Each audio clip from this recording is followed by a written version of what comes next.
I don't believe in documentary approaches. Reality does not exist by itself. It's an intellectual construction, and photography is a tool to negotiate our idea of reality.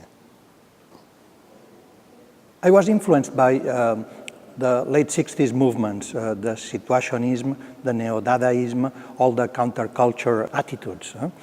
It was the time of students' struggle, and graffiti on the walls were claiming to push imagination into power. I tried to push imagination into photography's power.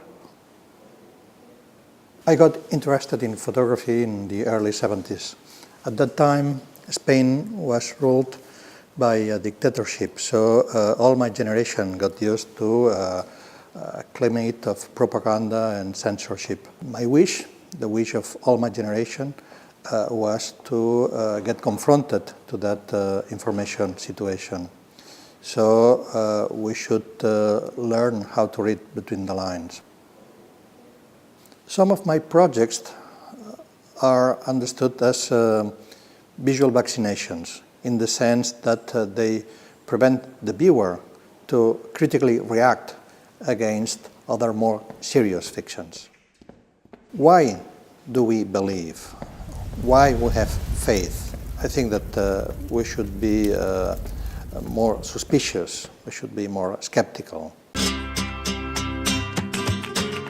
I'm interested in humor as a strategy to approach the audience. And irony is a kind of political procedure in the sense that you have a statement which actually means something different, probably the opposite.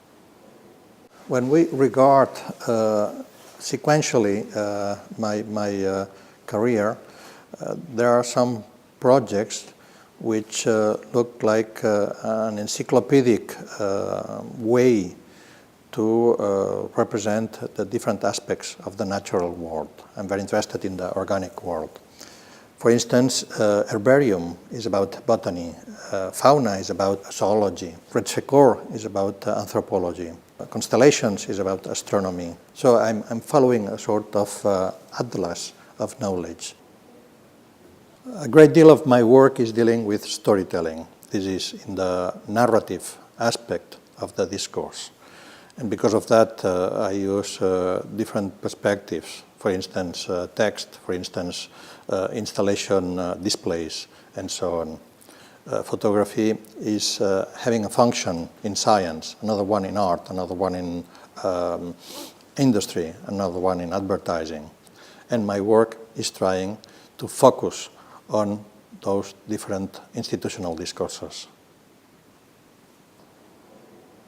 I like writing about photography. I'm not pretentious, it's not theory. I wish it would, but it's just a sort of poetics, because when I write, it's just a way to make my own ideas clearer. The most compelling aspect of photography, it's not its documentary dimension, nor the idea of photography as an art form. I feel that photography is a tool for visual thinking. At one hand, the camera is an interface with reality. At the other, it provides a sort of X-ray plate of our society and our time. It tells how we are, which are our phantoms, our wishes, our needs, and so on. So it's absolutely an important tool to know ourselves.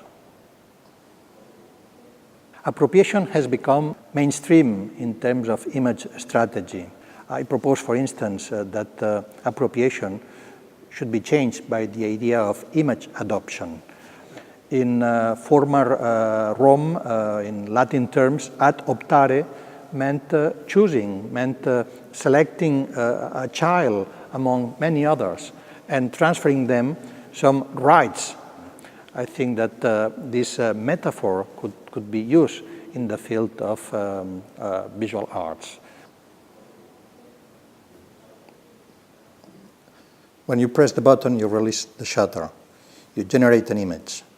But the important point is what you do with those images, how you manage your image creativity, how you construct an exhibition, how you generate a project. Generating a project is like I'm pressing the button. This means projecting the intellectual values on the articulation of all those generated images.